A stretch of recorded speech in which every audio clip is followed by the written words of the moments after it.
We're back here on a Sunday night. Bucks just upset the Saints 30-20. First thing I want to talk about really is, and really what everyone else was talking about, is this is probably Breeze's final game. Overall, a pretty solid career for the most overrated quarterback of all time. My initial reactions, at least from this specific game for Breeze, was I want to place most of the blame on him for the loss. Not being able to throw the ball down the field, I don't know if it's a Breeze thing or if it's whatever, but if you just watch the game and you kind of just think about it for half a second, you kind of just, it seems like it's a Breeze thing that he just doesn't have the arm strength, or I don't know what it happens to be. He already, even when it comes to short passes, he just doesn't have the zip on it that even like Brady has, or any quarterback with a solid arm. So I think, he had 3 interceptions. All 3 weren't great. If you want to place the Kamara one on Kamara, go for it. But regardless, Breeze didn't have a great day. If Breeze doesn't throw 3 picks, if that's only one, this game's a completely different game.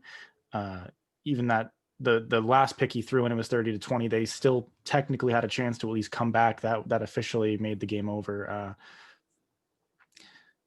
I would just, I'm placing most of the blame for the Saints' loss on Breeze. I guess that's where I start. I thought overall, I thought the trick play call was a really good call. It worked out tremendously. That was big for the Saints. But again, if your quarterback can't throw the ball downfield, it's going to be very tough for you to win games, especially when you lose the turnover battle. Like, I feel like the Saints, they rely on kind of, not playing from necessarily ahead, but you can't lose the turnover battle like 4-0 or whatever it was. You're just not going to win games like that. And I think you can, at least in the first couple quarters, I was watching this game and I just thought the Saints were going to win. To me, they seemed to just be playing much better. They were, in my opinion, they seemed much more well coached than the Bucs did. I'm not like super high on the Bucs after this game. It's mostly just a Saints thing for me. You can't lose a turnover battle. And what do you think about Brees' performance in the Saints loss? I agree with you saying that the Saints looked like they had the game, at least the first half. They played, it just seemed like they were playing better, even though it was 13-13 at halftime. It seemed like the Saints, the Bucks couldn't really do anything offensively, and defensively they were getting stops, but they weren't showing anything great in the first half. And it looked like the Saints, if they were just able to just do some other stuff offensively, maybe they would have a better chance of scoring. Breeze, he did not look good. Obviously he threw 3 picks. I think he threw for 130 yards. It's pretty evident. I think we can agree that this was his last game. There were reports before the game that it was his last game, but just from watching it, you could just see, he can't throw the ball more than like 15 yards down the field. And if he does, it's rather underthrown or it's just to the right, to the left. Like, he just doesn't have the accuracy down the field anymore. And he probably hasn't had it for a couple of years now, but it's kind of been covered by having Thomas and having Kamara and Sanders and Cook and Murray, like all these guys that they've had over the years, where you can just give them to them in the flat or in 5-yard situations and they can make plays for you. That didn't happen today. And he didn't even get sacked, but it felt like there was a lot of pressure on him. Throughout the game, it just felt like the pocket was collapsing. He had to make plays with his arm that, like I just said, he can't really make anymore. So yeah, no, the second half, the Bucs defense really stepped up. Obviously you look at the turnovers, they clearly did, but even just in the way that they were playing, they looked like they had way more energy than the Saints did. And yeah, turnovers are going to win you the game. The 2 games that the Bucs lost to the Saints earlier this year, they lost a turnover battle. This time they won it. 4-0, you're almost always going to win a game if you force 4 turnovers on the other team. So yeah, I thought this was a really good performance from the Bucs defense. Their offense looked, all right. I didn't think it looked great. I think, the commentators are saying that this was kind of like a Patriots win with Brady, and that the defense is going to make plays when they need to. Bend, don't break. The running game's going to make plays when they have to. I thought Ronald Jones and Fournette looked pretty good this game against, I think they were the Saints with the first or second best run defense in the league. I thought they looked pretty good. And Brady, he didn't even throw for 200 yards today, but he had 2 touchdowns. They tried some deep shots. It didn't work out, but I Two like them trying passing it. touchdowns. He had a rushing touchdown also, but Yeah, he also had a rushing touchdown. But I thought when they got the ball, I mean, the three turnovers. I mean, not really counting that last one because it was right at the end of the game, and like they just kneeled at the end. But three turnovers and three touchdowns from those turnovers. I mean, that's gonna win you the game every single time. So I mean, I think Brady and the offense did what they had to do to win the game. I think they carried out the game plan fine. If Brady throws a pick or if they have a turnover, this game's completely different. It's crazy to say, you almost had to win the turnover battle 4-0 to really win this game. If it's anything other than that, the Saints might be walking out of this game with the win because, I mean, at least in the first half, like we both said, they just played better. I mean, the offense and the Bucs didn't look very good. They couldn't move the ball that well. Brady started off 4 for 12 or something like that. yeah, Uh, Fournette and Jones, yes, they played well. Obviously, Jones has been injured with the quad injury.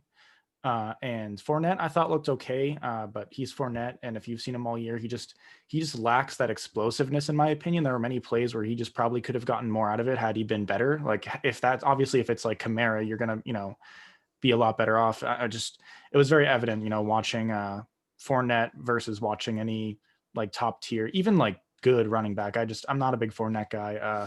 I thought if Ronald Jones was healthy that game, I mean, they'd be a lot better off in the running game. Another thing was, I mean, I tweeted this out, was the one thing that this Buccaneers offense is missing is a pass catching running back. It's Brady throwing the ball down the field all the time. It's just not his game. And a lot of the time he just is a quarterback that'll take what the defense gives him. And sometimes not having that elite pass catching running back like a James White, what Brady's had the past 10 years, he said, like, we went from Woodhead to Vereen to White.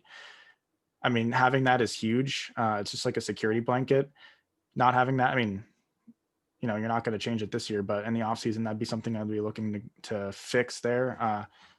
For anybody who wants to talk about Taysom Hill not being active, if that really played in, I mean, I know what your opinion on it, but to me, I think you could argue that, him being out was helpful.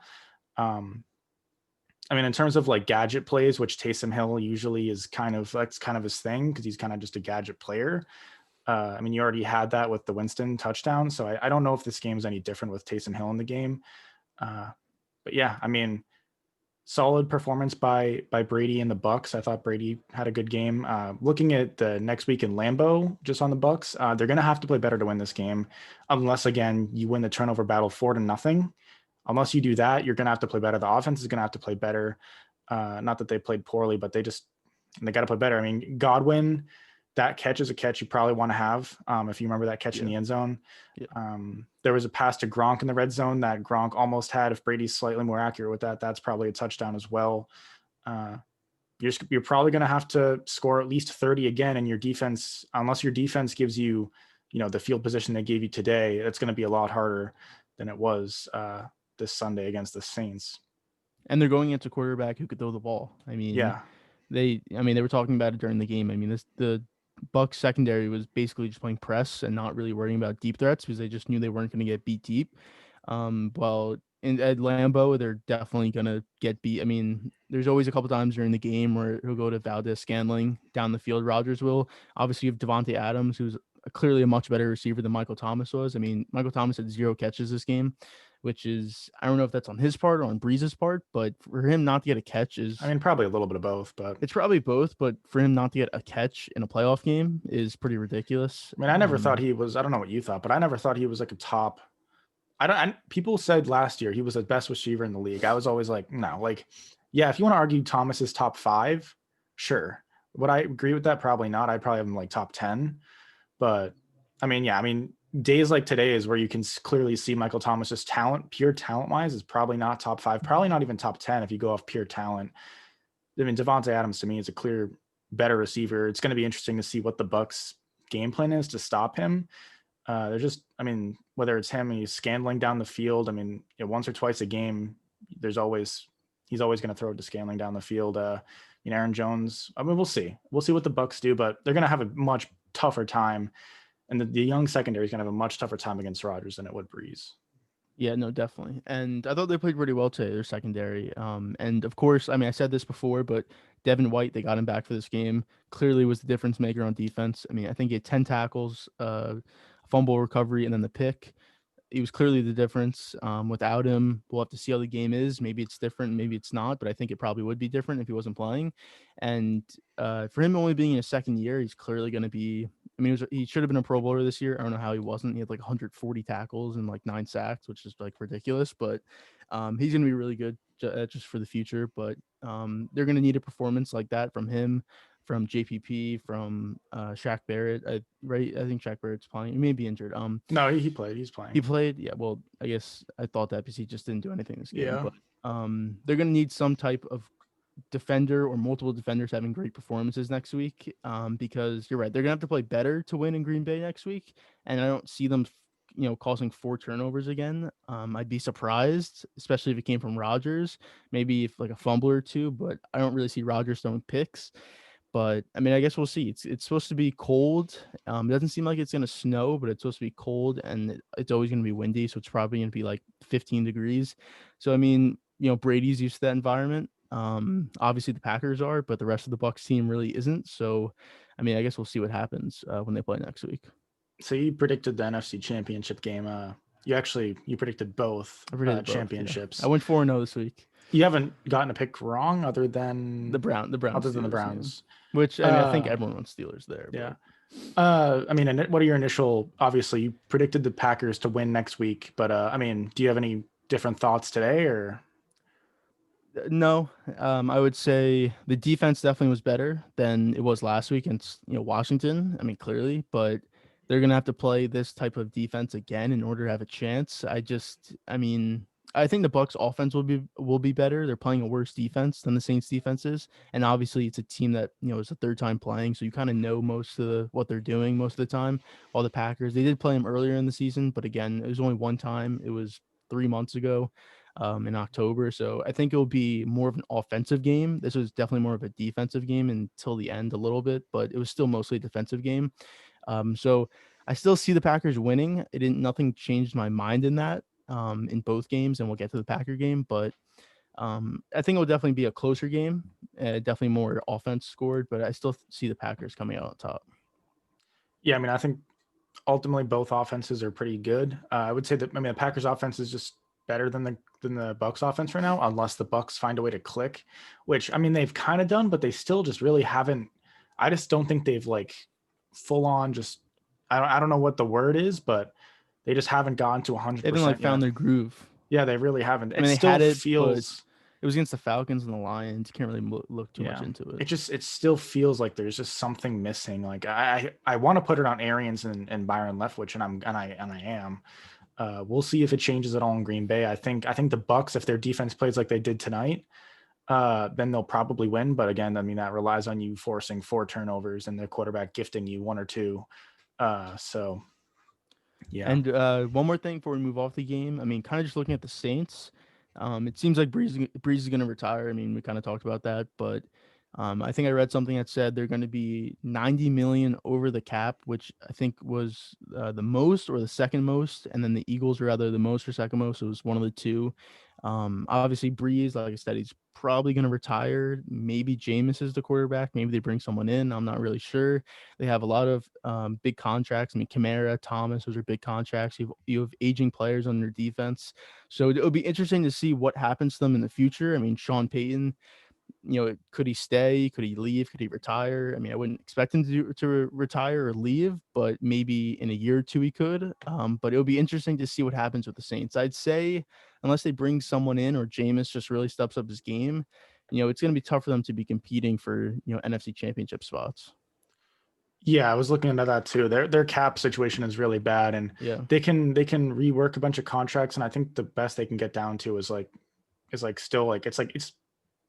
like 55 over the cap, 55 million. It's going to be rough for them. We'll see, if they look to trade older, if Brees retires, you may just blow it up. I wouldn't do it. Well, I don't know. It's difficult because, I mean, are the Saints going to win a Super Bowl? It depends who their quarterback is, probably. If they have a better quarterback better than Brees, yes. If they don't, then probably not. Although if you do blow it up, you can probably just say goodbye to Sean Payton. He'll probably just not want to coach anymore. Like for the Saints, that is. He'll probably want to leave. And I'm sure there's probably at least 20 so there's at least 15 teams that would be willing to fire their head coach to bring in Sean Payton probably. Yeah. Now you probably have to do that through trade, I want to say, but even then still, I mean, there'd be teams willing to give up a lot for Payton. We'll move off Saints and Bucs though. We'll talk about the earlier game today, Chiefs and Browns. I guess my first reactions were this game was so much closer than I thought it was going to be. Now, was it because Mahomes was, out with a concussion? I mean, yeah, it definitely was. But at first I was kind of rooting for the Chiefs because, I picked the Chiefs to win this game, but I then realized that, if the Chiefs win this, then that's just going to make it only tougher if I'm a Bucs fan, in the Super Bowl, if they get to the Super Bowl, that is. So I kind of started to root for the Browns, but to me, I just never felt like the Browns were going to win the game. It felt like they were kind of lucky to be in the game, really. Obviously Mahomes getting concussed is a big reason why. The offense to me just didn't really scare me, the Browns offense. I mean, what were your reactions from the Browns loss? I thought the Browns actually played pretty well. Obviously they only put up 17 points, but I mean, the Chiefs only put up 22. So you had a chance to win the game. Obviously Mahomes being out for those last couple drives helped because, if he's in for, the interception drive, then, I mean, they're probably, if they're not getting points or at least, moving, I mean, they're probably getting points on that drive. They're at like the 40-yard line or something like that. And you just do a terrible pass. I don't know what exactly happened on that, but yeah, no, I mean, I'd like to hear what you say, but like, I liked how Baker played. I thought he actually played really well. I mean, he only had 200 yards. He did have an interception, but that was just a great play by Matthew, I thought. I mean, it was to the other side of the field, but I thought it was a good play from Baker, kind of directing. I think it was Jarvis Landry, and Matthew just made a great play on that. But I mean, other than that, I thought he played well. He was taking what they were giving him. They weren't really getting stuff down the field. I don't know. I liked how he played. I just thought he played smart. He made smart decisions. And I mean, we can talk about what went wrong for them. I think coaching had a big impact on that. I thought Stefanski had a bad game. And most people thought that too. I mean, the challenges that he did on like the Tyreek play, it was clearly a catch. That was just a waste of a timeout when you're already down a timeout. So that was big because if they did get a stop towards the end of the game, then you may have had a chance to come back and score. But you were down to one timeout, so you couldn't really stop the clock. And obviously they had the unfortunate, fumble through the end zone for a touchback, which, I mean, that was unfortunate because he was probably 2 inches away from being a touchdown or even just getting out of bounds to the 1 yard line, and you're scoring a touchdown on that drive. Instead, you give Kansas City the ball back and you don't get anything from it. So there was definitely some unfortunate things that happened for Cleveland, but I mean, I thought they played pretty well, and I thought they played well enough to win the game considering how Kansas City played. So I don't know. I really don't look at it. I don't come away looking at it like Kansas City played a great game. I think there's definitely still some trouble there. Now it seems like Mahomes is going to play next week. I don't think it's that big of an issue, but I'm not so impressed by the way Kansas City played. No, I definitely wasn't impressed by the way Kansas City played. I thought Mayfield was okay. I thought he was pretty safe with a lot of his throws. Yeah. If you want to attribute it to coaching or him, I'm not too exactly sure, but it didn't seem like they were willing to risk it for the win. It seemed like they were almost just, I don't know. They were just very passive and playing not to lose. Yeah. Playing not to lose. I thought Stefanski, I mean, yeah, he had a horrible game. I mean, to me, this is his prior, but I don't know that he's going to probably win coach of the year. I don't know that he really deserves it. Maybe he does deserve it. It's the Browns. Like the storyline is great, but was he the best coach of the 2020-2021 regular season? To me, definitely not. But I mean, that's not how they look at the award, though. I understand, but I'm just saying. Yeah, I mean, like I thought Flores had a better year as a coach. I thought there were other coaches that had better years. McDermott for sure. You could even argue Tomlin if you really wanted to. I mean, I don't know that I would agree with it, but yeah. I mean, I thought he didn't have a great game. I just lost my train of thought. I don't know exactly what I was going to say. But talking about the Browns, I mean, how Mayfield was playing. The helmet to helmet play. I mean, everybody on Twitter was complaining about it. Everyone, even at the time, it's clearly not the right call, right? Like it should have been a penalty. Yeah. But to me, I've always, from watching bunches of games, it's like everybody knows that's the rule. Now, whether you agree with it or not, doesn't really make too much sense to me as a rule. But You it's the talking about rule. it being a touchback, you mean? Yes. Yeah. Yeah. Sorry. Yes. Yeah. Uh, it doesn't make too much sense, but it's the rule. It's happened in multiple games now. Not necessarily that with the helmet to helmet, but that is a rule. To me, it's like I'm just gonna, if I'm in that position, it's safer to just take first and goal at the 1 yard line rather than risking it for the touchdown and risking that type of play. It's happened to the Patriots before against the Jets. N'Keal Harry did the exact same thing. It wasn't a helmet to helmet, but he ended up fumbling the ball into the end zone. It's happened in many games. It's just unfortunate, really. But again, I mean, if you know it's the rule, it's the rule. It's like there's not much you can. It's unfortunate because that kind of, just like the Bears game against the Saints, like that's just, Javon Wims, his dropped pass, like that's just the play you need to have a chance to win the game. Once that happens, I mean, the Browns were definitely still in the game, but I mean, that was a huge momentum swinger because the Browns really could have really put the pressure on the Chiefs and really made them start sweating there. It's unfortunate, but yeah, I mean, as far as the Browns are in the future, like I think everyone's, content with the Browns season. I think Mayfield is probably your guy for the future still, even if you don't believe he's like the most talented quarterback ever. You're not really looking to make too much changes. You kind of just come back with around the same roster next year and see what happens. I'm sure It'll fans, be it'll be interesting to see what they do with Odell. I would assume they trade him, but I mean, I Yeah, I don't know how mean, much are you getting for Odell off a torn ACL with the attitude problems that he has. I'm not exactly and his too sure. contract. And his contract, yeah. I mean, Because they're clearly a better team when he's not playing. I mean, they just have to be. I mean, before he got injured, they weren't that great. Mayfield didn't look that great, and then he got injured, and that's kind of when they took off. So, I mean, I think you'd have to assume that something's gonna have to happen, or he's gonna have to just not be like a diva like he is. So, I don't know. That's good. That'll be interesting to see. But, I mean, do you have something else to say about the Browns, or? no, I mean, just quick thing on the Odell thing. I mean, he's either gonna have to stop being a diva, or he's probably gonna end up what ended up happening to Diggs is he's just gonna have to get traded to a team that he's actually committed to and wants to play for, and have that, he can still be kind of a diva, but if it's more like in the Diggs area, then it's a positive for the team and not the negative where he's just complaining about not getting targets and not getting the ball. But we can move to the Saturday games. We'll start with Baltimore Ravens and Baltimore Ravens and the Buffalo Bills. What were your first reactions from that game? Yeah, I mean, I thought this would be the most entertaining game of the weekend. I don't even really think any game was that entertaining. I mean, maybe the Browns Chiefs only because it just I mean, came right down I to the thought the wire. Saints Bucs game was pretty entertaining, but that's just because I probably have more invested in it. I'm not Yeah, I sure. mean, it was entertaining, but I don't know. I was kind of like looking if you're looking for like that shootout game or like that back and forth game, there really wasn't that this Well, I mean, I weekend. don't know. There was like 3 lead changes, but Yeah, but it wasn't like yeah, it was definitely was not a high scoring offensive game. yeah, it was more of like a defensive game, which there's no problem with that. But like this was like the Bills Ravens game was kind of like the offensive game, like the high 30s points game, back and forth, Lamar, Josh Allen. I mean, like I said this last week when we were talking about it, I said the Titans game, I wasn't that impressed with the Ravens. I thought it was a good win that they were able to come back from 10 and win, but I wasn't that impressed with them because they only put up 20 points against the Titans defense. That was clearly the worst defense that was like in the playoffs. Honestly, they were terrible in the secondary and they really had no pass rush. And they only put up 20 points against them.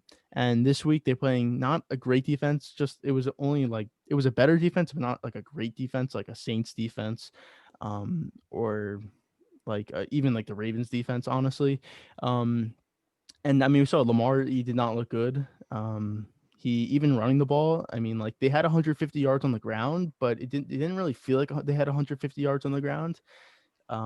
They just didn't seem like they had those explosive runs, those breakout runs. They did have maybe like one or two. I mean, their longest run was 19 yards, and that was by the backup quarterback, Huntley. I forget what his first name is, Tyler Tyler Huntley. Huntley. So it was basically just Lamar Jackson 2.0. But I don't know. I wasn't that impressed with Lamar. He hit a pick, Yeah, I think which he had a horrible game.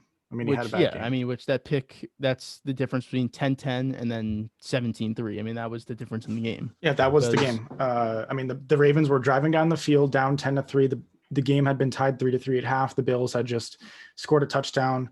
Lamar and the Ravens offense are looking to, match that touchdown with a touchdown, and they're on the goal line, and Lamar throws a pick six. It was a 101-yard return. but I forget who it was, but Teron Johnson. yeah, and I mean that was basically the game. I mean that's where the game was over. I mean obviously the Ravens still had a chance to come back, but after that, that was the only drive where the Ravens offense really showed any competency. I don't know who you want to put it on. Personally, I'm going to put it on Lamar. I mean, he's the quarterback of the team. He's going to have to develop. I mean, he's going to have to get better as a thrower. He's going to have to get better mentally. He just can't rely on, again, I know last week against the Titans, he technically came back, and I'm just going to say that, not only did he not play like, exceptionally well in that game, like he didn't have like an insane game. He played well, but I would say that's probably going to be more of the exception to the rule when it comes to Lamar's playoff games and regular season too. If you want to lump that in, he's going to have to, he still looks like he has to play from ahead, and he has to be comfortable. If he's not comfortable, kind of like Goff, and not that they're the same player, but if he's not comfortable, he's going to have a really bad game. And you can clearly see that he has got many issues as a quarterback. Now, where do you go from this if you're the Ravens?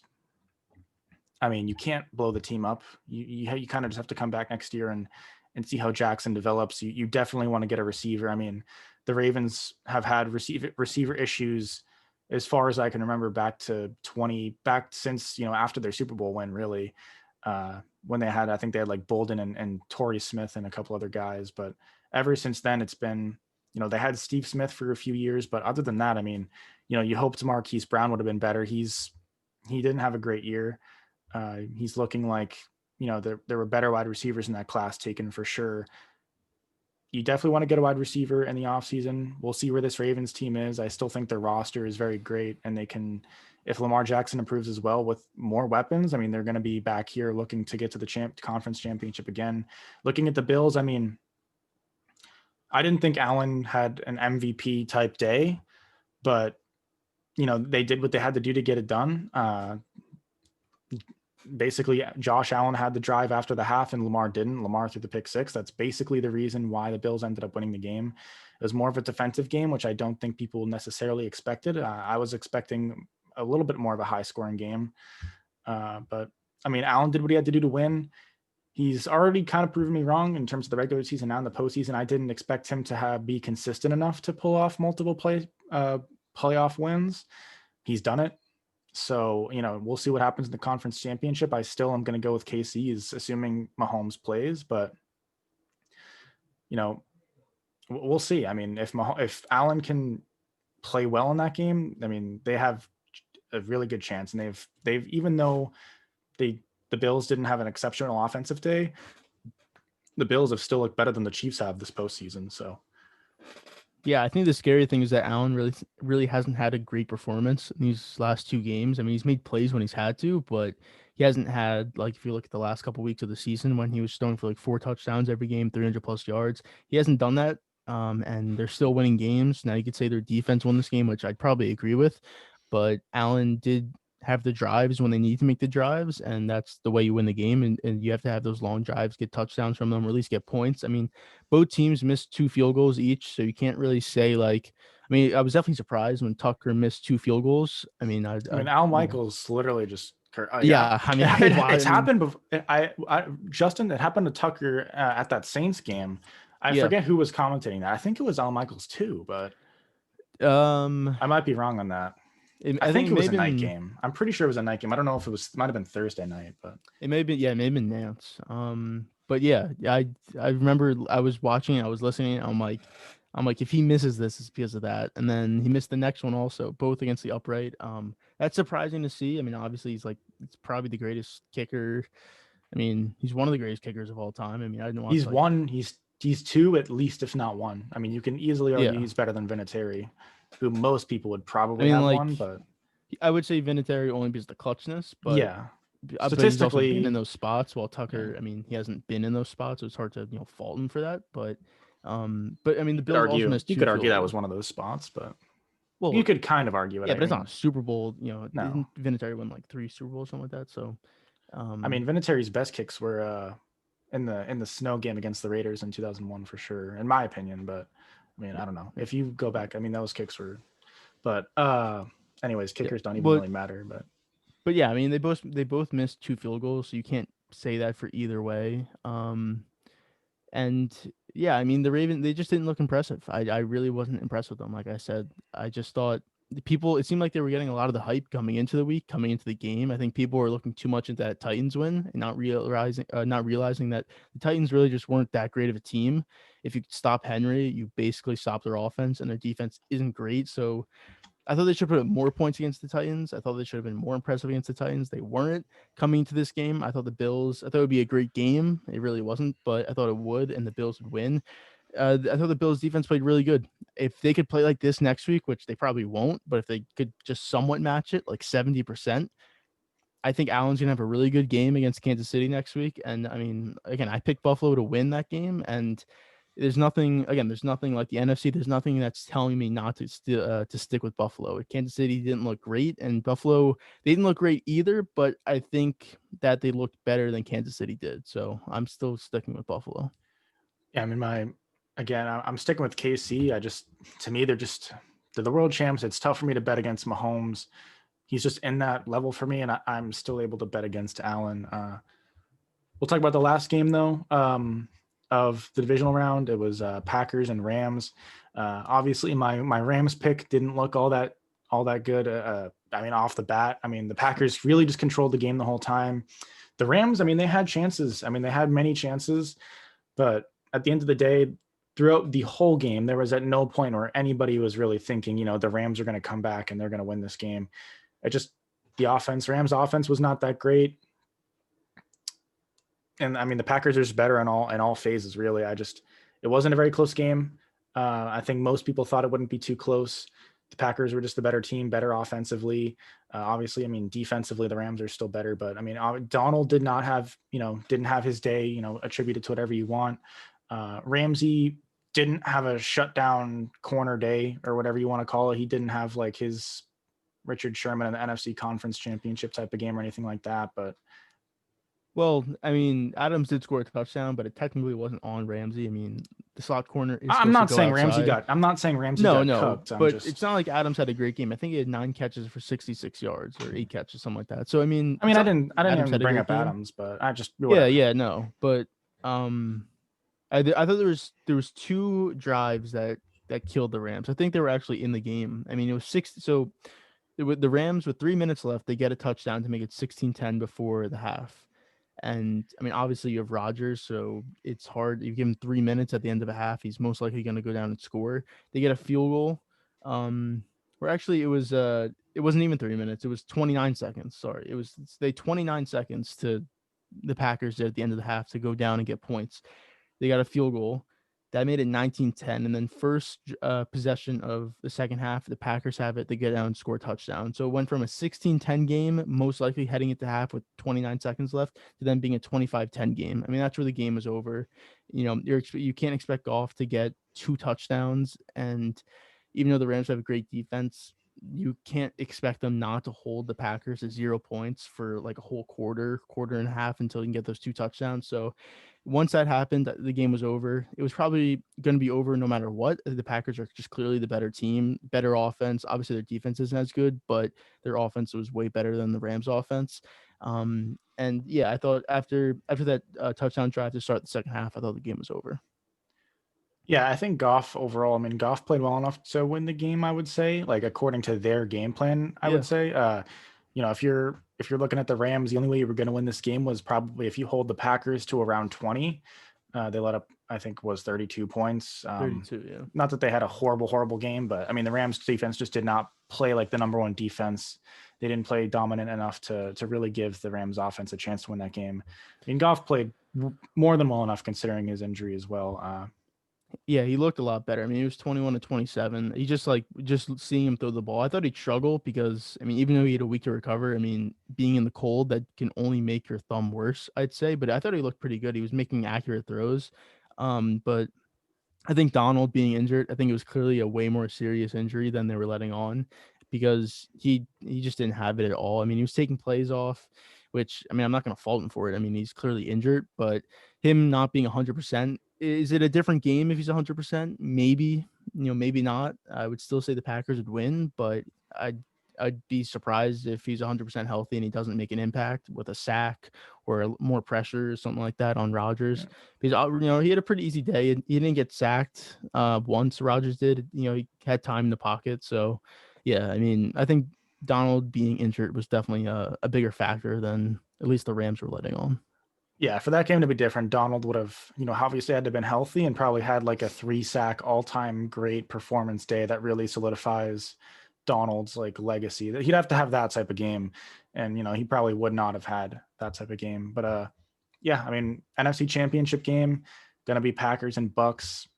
I'm going with the Bucs still. I mean, I won't officially predict it, but right now I'm feeling Bucs. And is there any reason for that other than like I'm a Brady fan and a Bucks fan right now? Not really, but I mean, we'll see. I mean, we'll talk about it later, but I mean, yeah, we can talk about the head coach's situation and who was hired and stuff.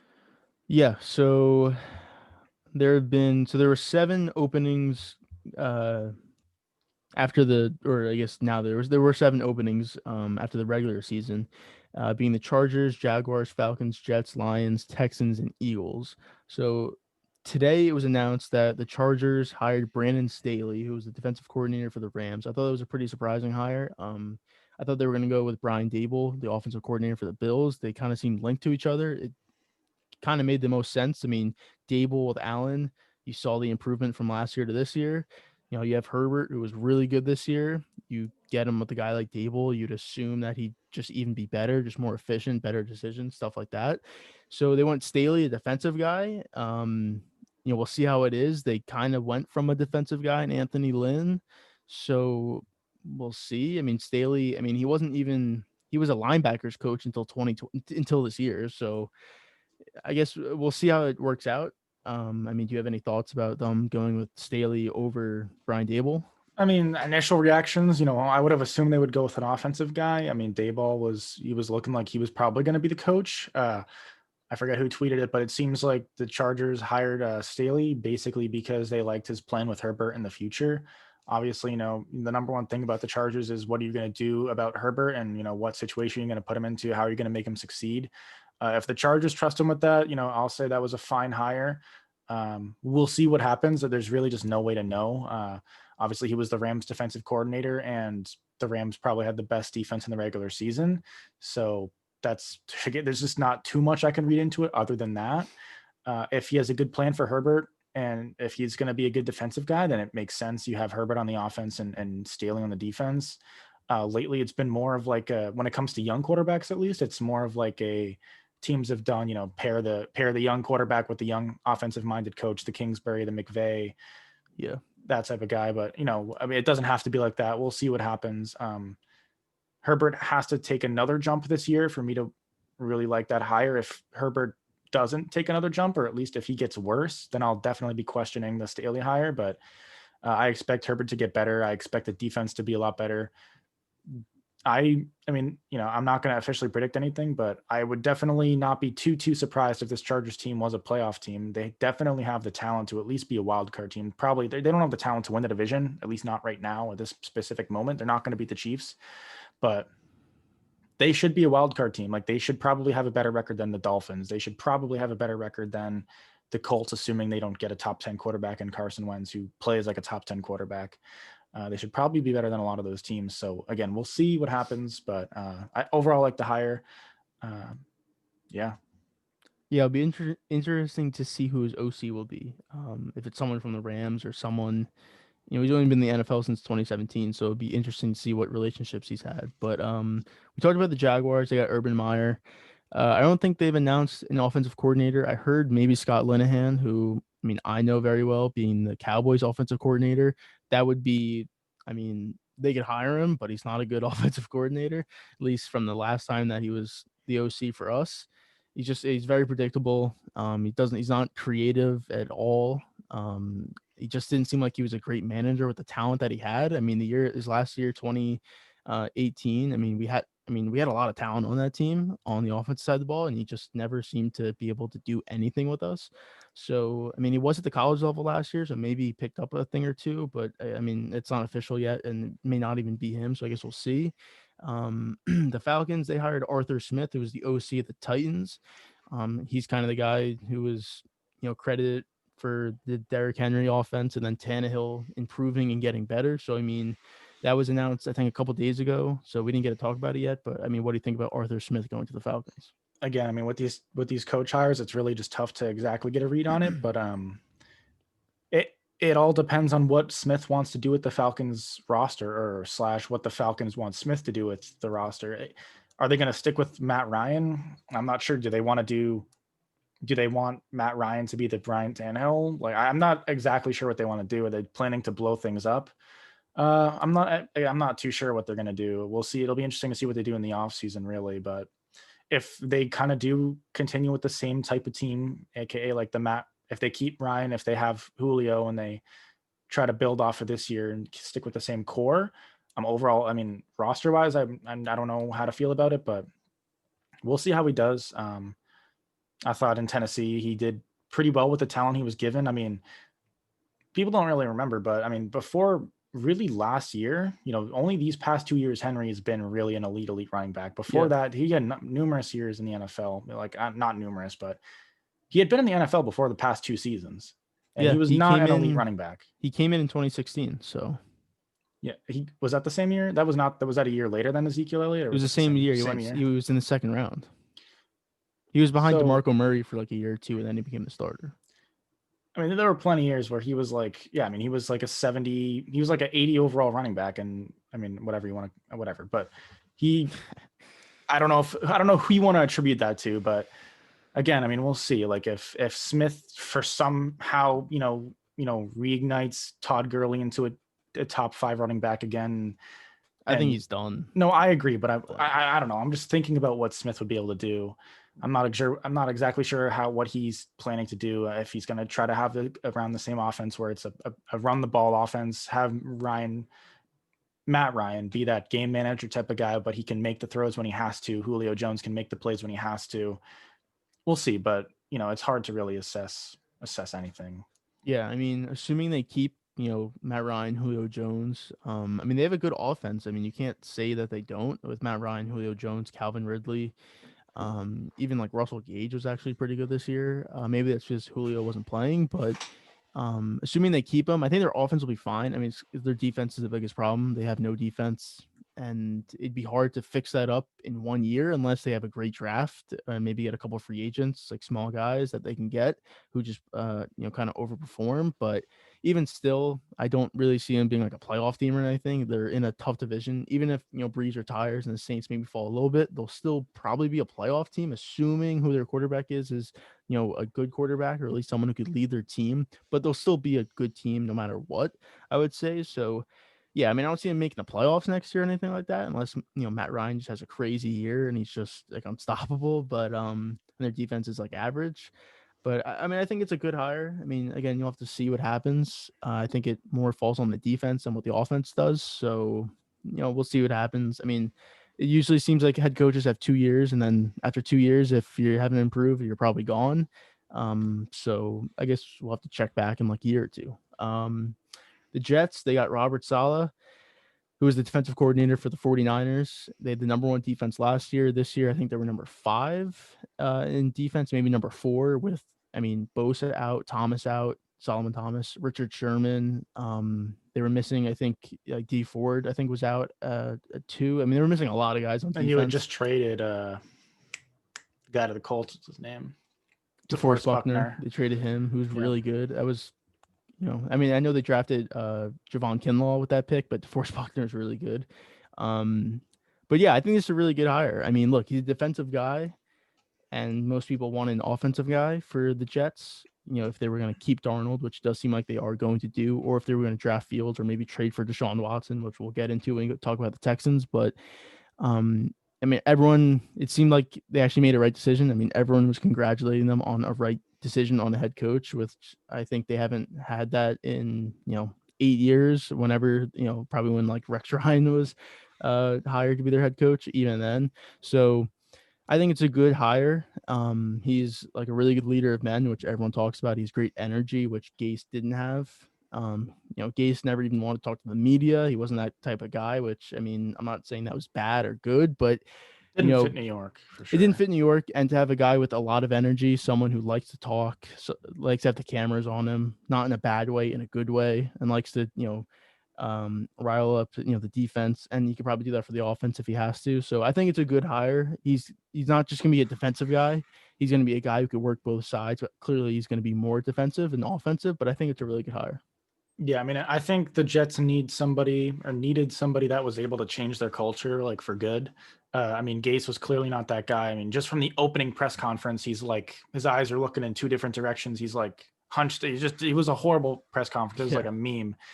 I mean, not that it necessarily has anything to do with coaching, but I mean, in New York, especially, it's just like if you can't set that culture, and with the Jets having a horrible culture as of recently, ever since really the Rex Ryan prime days with Revis, it's you need somebody like Saleh to change the culture. Hopefully, on field in terms of X's and O's, we'll see.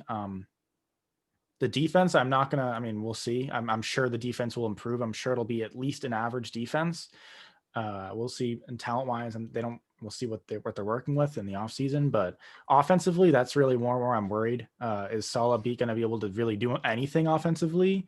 We'll see. I mean, if I'm going to assume they keep Darnold, I'm going to assume they don't trade for Watson. I'm just going to assume that for now. They're going to have to develop somehow. I mean, I don't know if Salah is really going to do too much. We'll see. We'll see. I mean, they need talent. I mean, their receivers who are the receivers this year? Is like Barrios and Well, they have Denzel Mims, who's a pretty good rookie this year. He's just injured. They have Brashad Perriman, Jamison Crowder. I mean, decent guys. Mims seems like he can actually be a pretty good receiver, but I mean, the other guys are, Brashad Perriman's like a slot guy, deep guy. Crowder's, like a guy who can just get like 10 catches for like 100 yards, like one of those guys. I mean, they kind of have a bunch of like number 3, number 4s, which is bad. Yeah, I think Mims can actually turn out to be a pretty good receiver, but I mean, you're right. They really don't have any offensive weapons. I mean, running back, they have P Ryan, who I think they took last year in the draft, but he doesn't seem like anything special so far. So they definitely need weapons. But I mean, it does seem like they're going to keep Darnold, and they have 2 first-round picks this year and 2 first-round picks next year. So if they're not going to trade for Watson, which let's just assume they're not going to trade for him, I mean, look, they have the number 2 pick this year. They could rather trade back, still be in the top 10, but trade back and just get even more draft capital that they can use on players, whether it's on the offensive side or even defensive side. They are lacking on the defensive side of the ball too, but they should definitely worry about the offensive side first. But even if they stick with that number 2 pick, you could take the tackle from Oregon. So that means you have Becton on the left side, and then Penei Sewell on the right side. That's the tackle's name.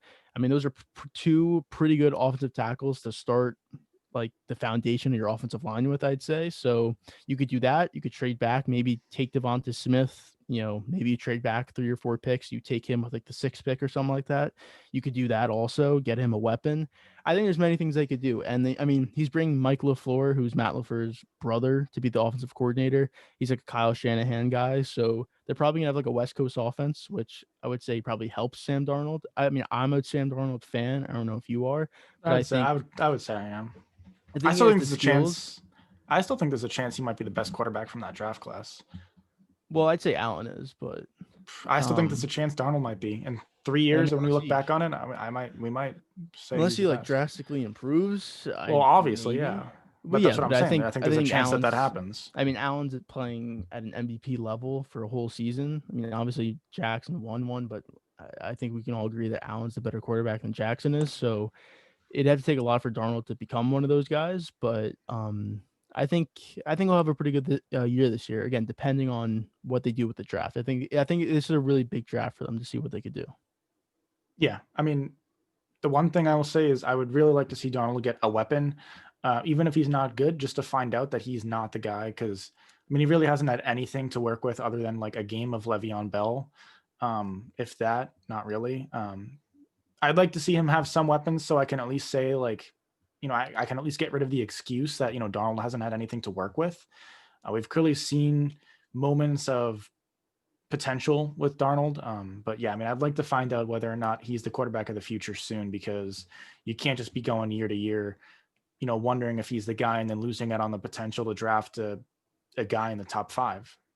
So This is definitely his last year to see if he's going going to be the quarterback for the Jets. All right, moving on. So the Lions also news today, I guess after the game tonight, they hired Dan Campbell, who was kind of like the linebackers coach, who's kind of like an all defensive kind of assistant defensive head coach kind of guy for the Saints. He was an interim head coach for the Dolphins a couple years back.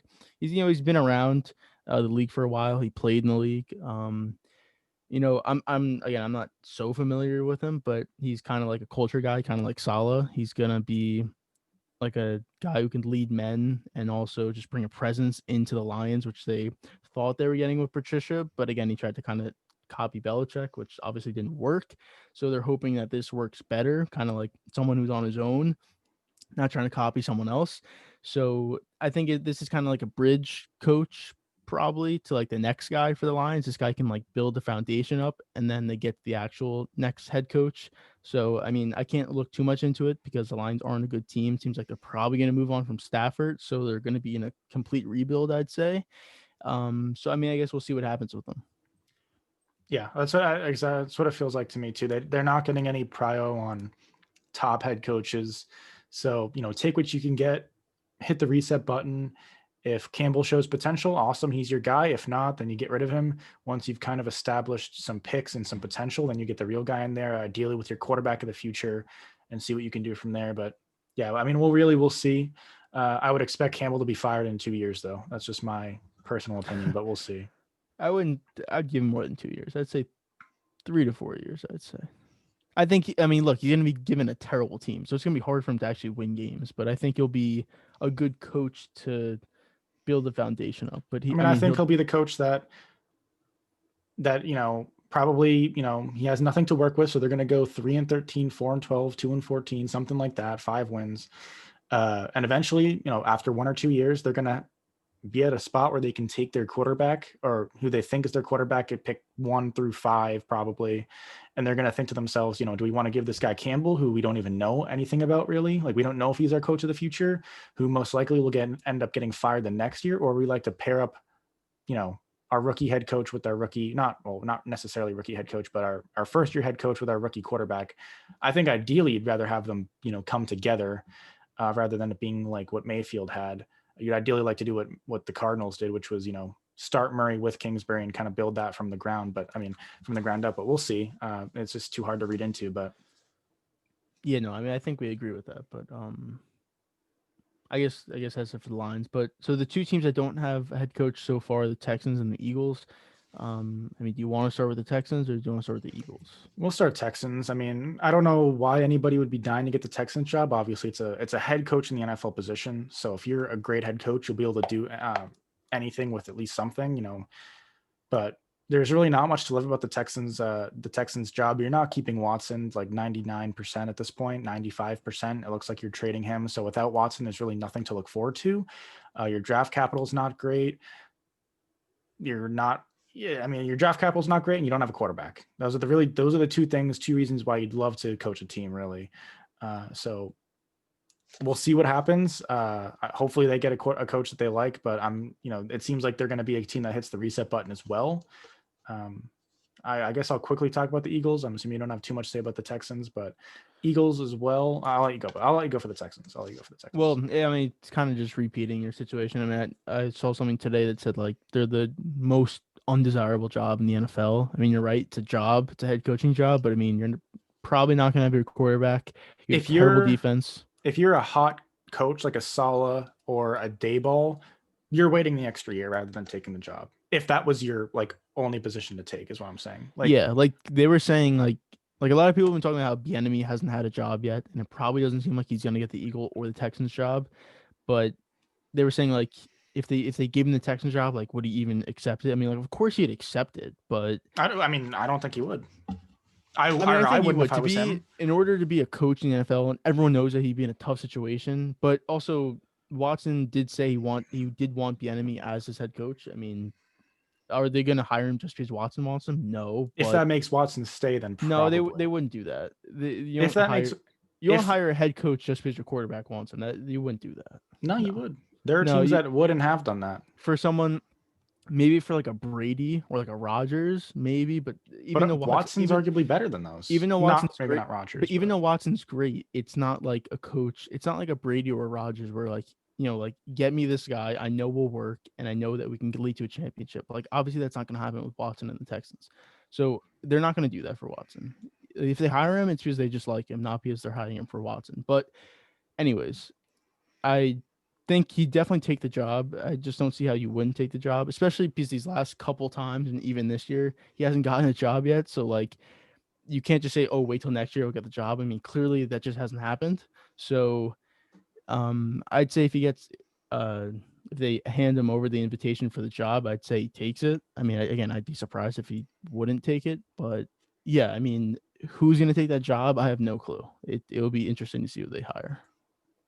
I mean, I agree with you on the Brady and Rogers thing to an extent, but I mean, I'm still, I know quickly, but yeah, I mean, I still think there's a chance that if he's offered the job, he doesn't take it. McDaniels did the same thing. And I know that, he already had a head coaching job. So he was kind of looking for the thing, and it didn't ultimately necessarily work out because he kind of passed on too many years. And there's to the point where after this year, now it's like he's not a hot candidate anymore because the offense wasn't great. But anyways, yeah, I mean, as far as the Eagles are concerned, uh, again, it's a somewhat undesirable job. Now, it's a great franchise. I would say the Eagles are a pretty reputable franchise, much more than the Texans or the Jags, but they look like they're a team that's aging and they're getting close to having to hit that reset button. You don't have a quarterback, or you don't know that you have a quarterback. Uh, Aging pieces for the most part. The offense doesn't look great. The defense, again, is aging. So it's kind of a team that, if you get hired as the Eagles head coach, you're probably going to end up hitting the reset button. And that means you'll probably end up dealing with a bunch of not great stuff. And if you maybe you don't hit the reset button, and maybe, you have some pieces, but then again, you're not winning a Super Bowl with that team. So in terms of competing for Super Bowls, it's not that great of a job either, in my opinion. I mean, what do you think really? Well, I don't think they're going to hit the reset button. I think Wentz is going to be their quarterback for next year. I think them firing Peterson was just them choosing Wentz over Peterson to be in Philly. So like I think Wentz will be the starting quarterback next year. I mean, if he comes into camp and he's just terrible and like Hurts outplays him or something, then I mean, yeah, it could be different. But I would say right now Wentz is their starting quarterback for next year. So again, I don't even know who they're going to hire. They've been interviewing a lot of people. It doesn't really seem like any of them are like the head coach that you'd think. I mean, I guess unless they just hire someone like I would be surprised if like Bieniemy or Dable or even like Joe Brady, the offensive coordinator for the Panthers, he's been talked about a lot. I'd be surprised if any of them took that job. It just seems like that's not the right situation for them. So it'd be interesting to see who they do hire. I'd assume they go with an offensive guy like to fit with Wentz. Um, I I'm just not really sure who's out there, but you're right. Like their defense is aging. They're definitely not going to be like a Super Bowl contender.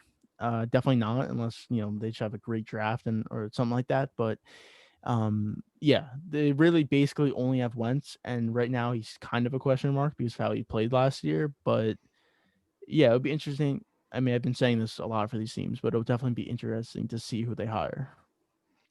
What do you think? I mean, would you, if you're in that spot, do you keep Wentz, or do you keep, you know, not necessarily Peterson, but do you keep him or do you move on? I mean, what's your, Well, I think them firing Peterson was I think like Wentz probably said like, if you fire Peterson, like I'm here to stay. Like I'm not going to be talking about trying to trade me. So well, I I'm think it was the other way out. around. I thought it was, they talked to Peterson. I thought it was probably Peterson, giving his plan. And he was probably saying, I think it's time we move off Wentz. He's just not fitting in with me specifically in the team. And the Well, Eagles yeah, that's what ownership I'm saying probably though. said, well, but you said, well, anyways, we agree. But yeah, I mean, I But like, think, yeah, yeah. But like the thing was like I think Peterson like he just didn't like Wentz. I think he just lost faith in Wentz after like the Super Bowl. Like he didn't win it with Wentz. He won it with Nick Foles. I think he probably thought he was the guy, and Wentz wasn't fitting with what he wanted to do. So he wanted to move off Wentz. Obviously, when you pay him that much money, if he didn't have that contract, they'd probably move off Wentz if they thought Peterson was the right coach. But when you pay a guy that much money, it's kind of hard to just move off him because of a coach who was there he's made the playoffs, but really, I mean, they haven't been great. So obviously, since that Super Bowl, so I don't know. I'd say Wentz is definitely their quarterback for next year. yeah, it's looking like that. I mean, do you like that call or no? I mean, I guess we'll see who they hire. Again, I don't know really who's out there. I mean, I think they interviewed with Keller Moore's the OC for the Cowboys. I don't think he's gonna be the head coach for them, but I think they did interview with Josh McDaniels. I'm They not did. sure. They They did. did. I don't think they'll hire him. So like I'm not just not exactly sure who they'd hire. Like I'm just not sure who's out there. Again, I don't think Dable, Bieniemy, Joe Brady's gonna take that job. So I don't know. I just don't really know who's out there. Yeah, they interviewed another Patriots guy. I forget specifically who it was, but yeah, Gerard Mayo. They interviewed Gerard Mayo, which is crazy to me. I mean, he was. Rod Mayo. You remember Gerard Mayo? I He is a mean, linebacker. Yeah. yeah, which is to me is crazy because he's barely been a coach on the Patriots roster only for a few years at this point. But we'll see. I mean, ultimately, if I'm in that spot, if I'm in that Eagles owner spot, I would probably make that call too. I still think Wentz is going to be a top 15 at least quarterback in the NFL next year, assuming everything around him is like semi competent. Well, what are they going to do with they have the 6th overall pick? What do you think they're going to do with that? I'd assume receiver. I'd assume they get. But I mean, their offensive line is so bad. I mean, you're not going to get Penei Sewell at 6. You're right, but And I would say, to me, I think Devontae Smith and Jamar Chase are probably on. I'd say they're pretty close. I think you could argue you'd rather have Jamar Chase. Now, that national championship game might make it a bit tough to argue Jamar Chase over Devontae Smith right now, but I I think think you could easily make that argument. and I know you shouldn't draft off like what the public says or like what Twitter says, but if they were to take Jamar Chase over Devontae Smith at 6, if they were both still there, they'd be killed online. They'd be killed everywhere for taking Jamar Chase. Even if you like, obviously, if he turns out to be the right pick, then obviously not. But considering that they could have Justin Jefferson last year and they took Jalen Rager, I don't think they'd make that same mistake. But again, if you take Smith, I mean, unless they really bolster up that offensive line, it's still not going to matter because Wentz got sacked like 50 times last year and he didn't even play a full season. So, I mean, we'll um, see. Other than Penei Sewell, I'm not too familiar with the offensive line prospects out of this year. Maybe you trade back. Maybe you can get another pick. You can trade down from 6 to maybe 15.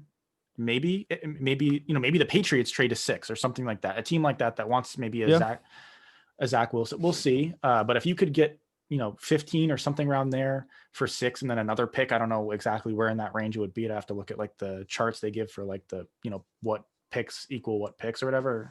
But if you can trade down, maybe get an offensive lineman around there, that's good, and maybe a wide receiver as well, a second round wide receiver. We'll see what happens, but yeah, I mean, I definitely think wide receiver is a need. I think also offensive line is a need. I would say those are probably the two biggest needs. You really need to make sure that Wentz has a good or at least a solid surrounding cast. It can't be as garbage as it has been. It's really, even when they won the Super Bowl, their offensive surrounding cast was not excellent. I mean, Alshon Jeffrey was not a great wide receiver at that time. I mean, I don't know, but well, I'd say that was Jeffrey's last good year. But he wasn't Ertz, even I that mean, great. I mean, Ertz was really good that year. they Well, still had a Jeffrey lot was of good though. they still had a lot of even then they still had the dropping problem. No, yeah, I mean, like Aguilar wasn't great, but I mean, Ertz was really good that year. I mean, obviously, Ertz has been the number one wide receiver, counting him as a wide Yeah. receiver over the Wentz years. But yeah, you're right. They didn't have a great offensive weapon, but I mean, it was really their defense that. I mean, I know like it was back and forth in the Super Bowl, but their defense was the stronger part of that team. Even with Wentz having an MVP season, it was really their defense that was really good that year. But um, yeah, I mean, it'll be we'll see who will be the head coach for them, and what they do with the 6th pick, or they trade down, they take Smith. They have a lot of stuff to do, and again, they have a lot of issues to address: offensive line and a couple spots defensively. So, and again, it doesn't even seem like Ertz is going to be back. Brandon Graham, they may trade or cut, who's a really good defensive lineman. Fletcher Cox will probably still be there. They have no secondary at all. So, yeah, I mean, they have a lot of issues that they have to address this offseason. But I'd say that's it for the head coaching stuff. We'll probably get an answer on those two positions probably in the next week or two. But yeah, I don't like I wouldn't say we do a prediction right now because I don't think either of us even have a prediction for who would want to be these head coaches. So I'd say we probably just skip that. Yeah, I mean, it's just too difficult to predict. I mean, you just never know. There's not. Yeah. So I'd say that's it. Um I guess the one thing that happened in baseball, DJ LeMahieu signed with the Yankees, 6 years, 90 million. I'm a Yankees fan, so I was happy to see that the number was 6 years for 90 million. I said that I was scared that it was going to be like 5 years for like 100 million, which would have been $20 million a year, or even like 4 for 90 or something like that. That's what I thought it was going to be because he was pushing for 5 years, which for a player like him, you just assume it'd be 20 million plus, really like 20 to $22 million a year. So to get him for 6 years, 90 million, that's $15 million a year. That's really like no hit on your it's they don't have a cap in baseball, but they have a luxury tax, which the Yankees aren't trying to go over. They're trying to get under to the repeater tax, which they've been at, for the last like 20 years or something like that. So I thought it was a great signing. Obviously, he's not going to be great for all 6 years, but for the first 3 to 4 years, he's going to be great. And then those last 2 years, it's only $15 million a year. And by the time that comes, like $15 million will be like $10 million, just from like inflation and all that. So I thought it was a great contract that they both worked out on. I think it's a solid contract. Again, I mean, if this was the NHL or if this was, the NFL, it's a different story. I mean, there's like actual caps in that league. So, Yeah. if it was one of those leagues, it'd be a little bit different. But I mean, the money's cheap. It's probably 2 or 3 years longer than you would ideally like. But I mean, you're not Yeah. going to get Lemahieu on a 3-year, $60 million contract. So, or a 3-year, like 50 million. I mean, that's just not going to happen. So I thought 6 years, 90 million is fine. He's probably only going to be, great for 2, good for 3 or 4. He's probably going to be garbage in those last couple of years because he's going to be 36, 37 in those final He's years. 32 right now, so it'll be 37, 38. Yeah, I But he mean, could be a bench bat, which that's not the worst thing. I mean, it's no, yeah, $15 million, but like I said, that's going to be more like $10 million by the time yeah, that comes yeah. along. I mean, So again, though, it's a solid contract. So, yeah, uh, yeah, I mean, that's I really the guess only baseball thing, though. MLB, sorry, NBA. Harden at his first game as a net. I mean, whatever. I mean, we'll talk about it later. we'll talk about it Yeah, I mean, that's really it, though. We'll be back in the next whenever, Thursday, Friday, Thursday, Friday. Yeah, I mean, that's it. So, and we'll talk about we'll make our. I mean, I guess we've kind of already made our predictions, but we'll just talk about the games, the AFC Championship and NFC Championship game. So yeah, Twitter's, social medias in the description. That's really it, though. Yeah, we'll be back Thursday ish.